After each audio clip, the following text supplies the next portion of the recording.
Amis randonneurs, bonjour! Aujourd'hui, nous sommes sur le col du Finiels et nous partons au sommet. Allez, venez avec nous, c'est parti!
Le sommet de Finiels culmine à 1699 mètres. Il est le point culminant du mont Lozère et des Cévennes.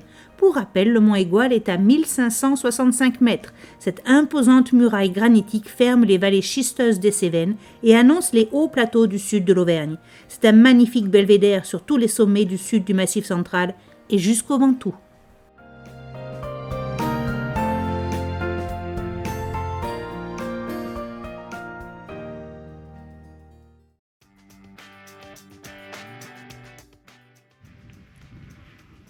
Nîmes et Alès, Montpellier, Perpignan au loin et le mont Aigoual, Saint-Enimie, plateau du Lévezou et les monts d'Aubrac.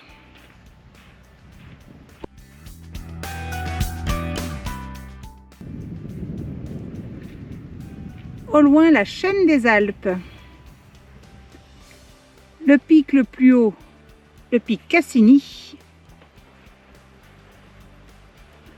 Pont du Tarn, Draille du Languedoc, c'était du côté de Saint-Enimie. Et Nîmes et Alès dans le creux là-bas.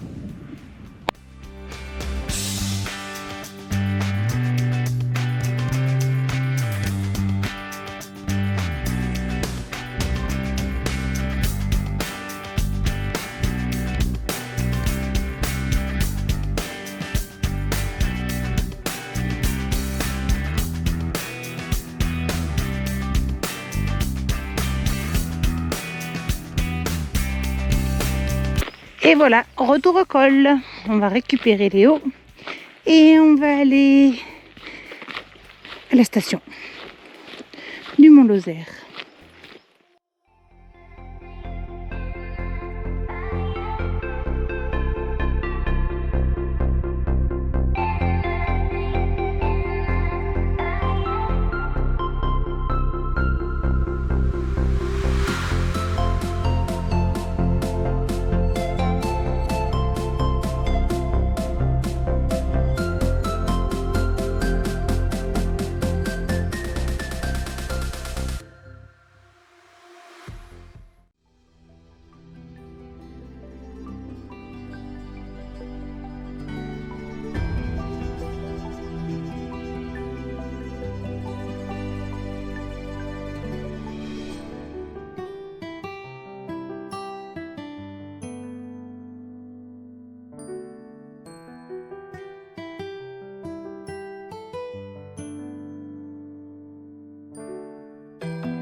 Ça va les vaches? Ça va les vaches?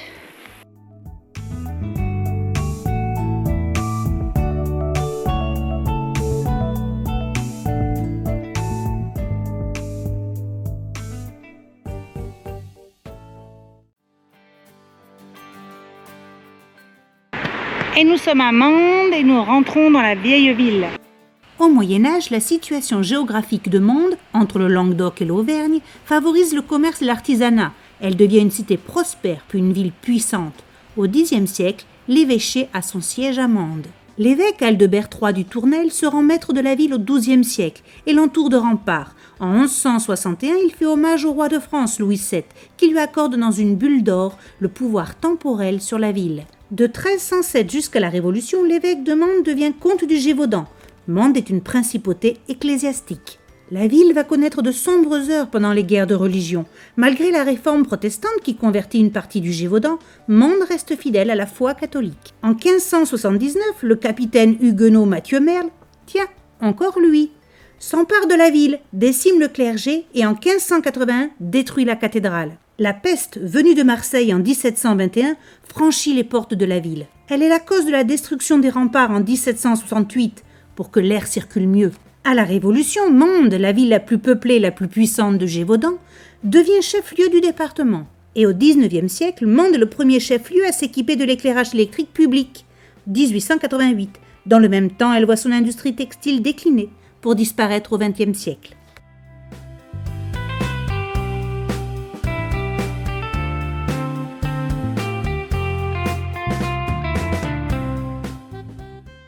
En 1310, à Grisac, naît Guillaume de Grimoire. En 1362, il succède au pape Innocent VI. Couronné en Avignon, il devient Urbain V. Pape bâtisseur, il fait construire la collégiale de Bédoès, Saint-Privat de Mende et la cathédrale gothique de Mende. Allez, allons voir.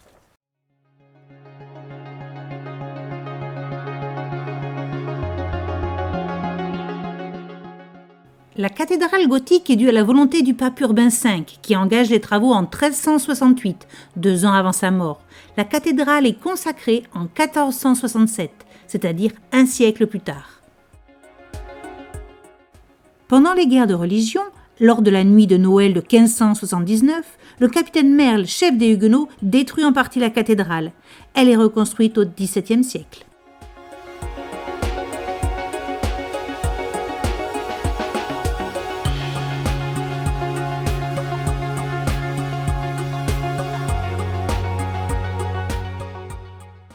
Le grand clocher de 84 mètres abritait la non-pareille, considérée comme la plus grosse cloche de toute la chrétienté.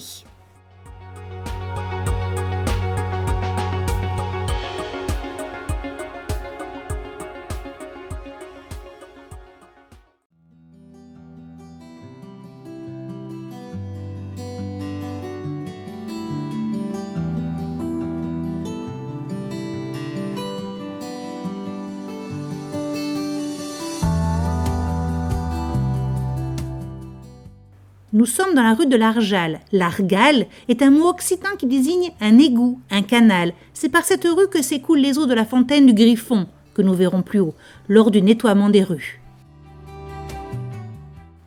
Griffon est un mot occitan qui désigne le jaillissement d'une source.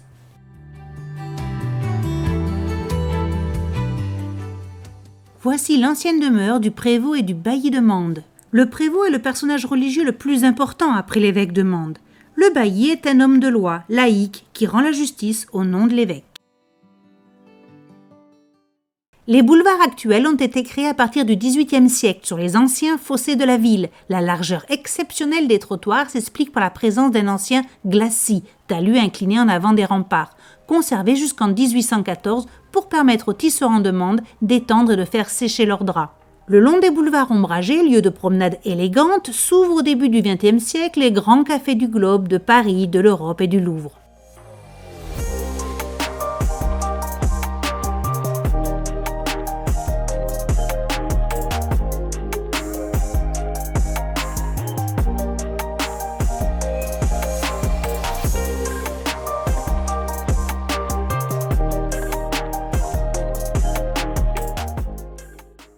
C'est ici les plus anciens quartiers de la ville. La plupart des maisons ont gardé leur structure à pans de bois et certaines leur ouverture d'origine.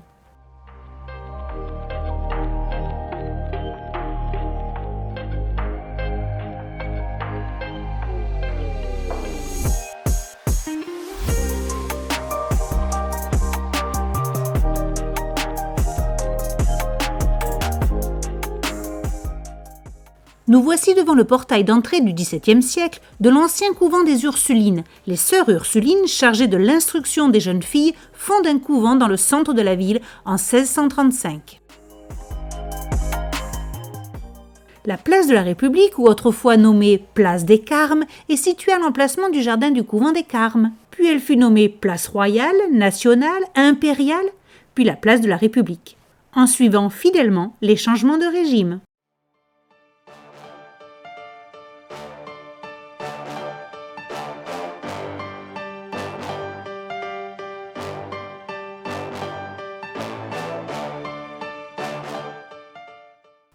C'est sur cette place que se faisait la vente des grains. La halle actuelle date de 1922. Elle a remplacé une halle en bois, construite en 1745, devenue trop petite. La tour des pénitents est un vestige presque intact des anciennes fortifications de Mende. C'est l'évêque Aldebert III, dit le Vénérable, qui avait enclos sa ville de murailles vers le milieu du XIIe siècle.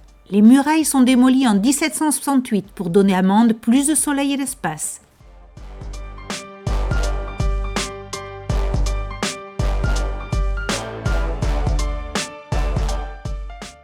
La famille Moret de Charex fait édifier cet hôtel particulier en 1774 sur la place d'Angiran. C'est sur cette place que partaient les diligences pour l'Auvergne et Paris. L'hôtel fut acquis par la ville en 1851.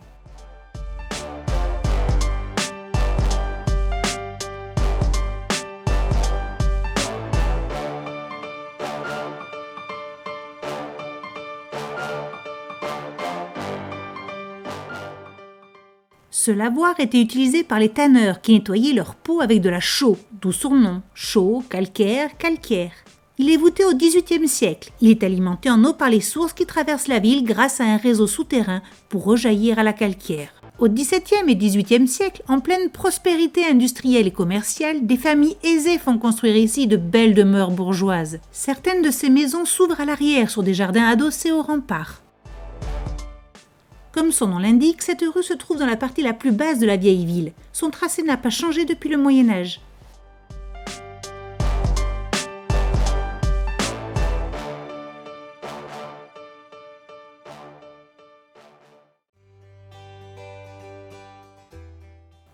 Le couvent des Carmes est fondé en 1230 aux frais du roi de France et de l'évêque de Mende. La place au beurre s'appelle successivement place des Savates, place des Cuirs. Le marché des produits fermiers, beurre, fromage et volaille, s'y tenait encore récemment.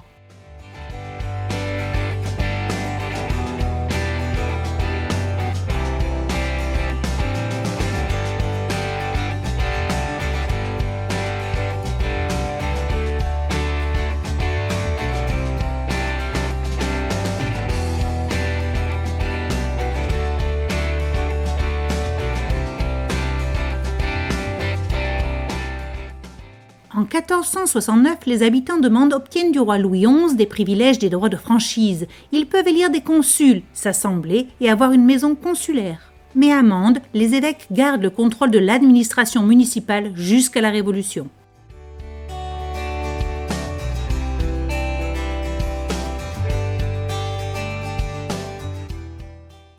Le mur peint en trompe-l'œil en 1992 représente Mende et Volterra, ville de Toscane en Italie, jumelée avec Mende.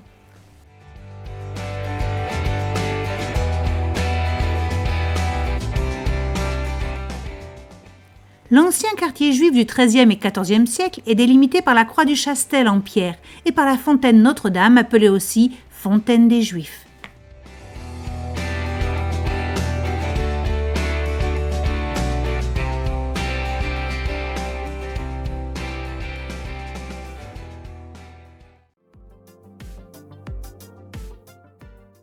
Du ghetto juif de Mende, il ne reste que cette grande maison médiévale, dite maison ferrière, du nom du banquier israélite qui l'a habitée. Lorsque les Juifs sont expulsés du Gévaudan au XIVe siècle, la synagogue devient un collège de prêtres.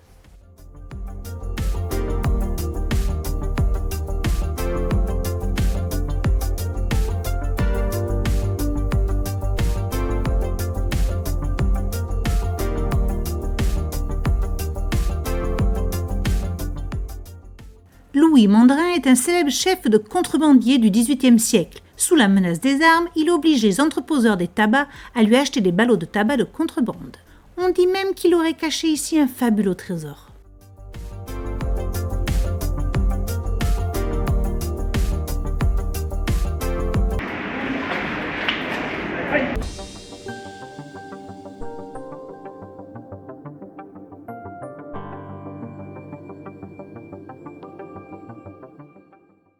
Ce mur de 7 mètres de hauteur et cette tour à 4 côtés, dite cavalier, sont, avec la tour des pénitents, les seuls vestiges d'une ancienne fortification de Mende. Cette tour est particulièrement remarquable par la présence de 3 énormes bouches à feu, spécialement conçues pour les canons, mortiers et obusiers.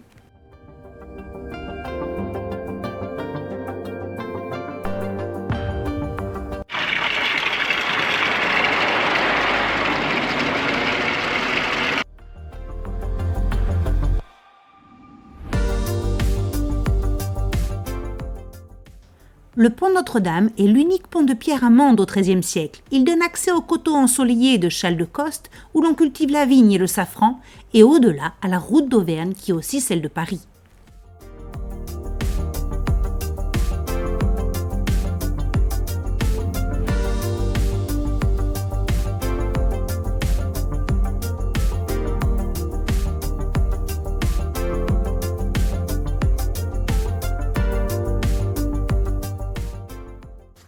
Et voilà, amis randonneurs, la visite est terminée. Rendez-vous dans la prochaine vidéo pour la visite de Marvejols, la découverte des bisons à Sainte-Eulalie et des loups du Gévaudan. À bientôt!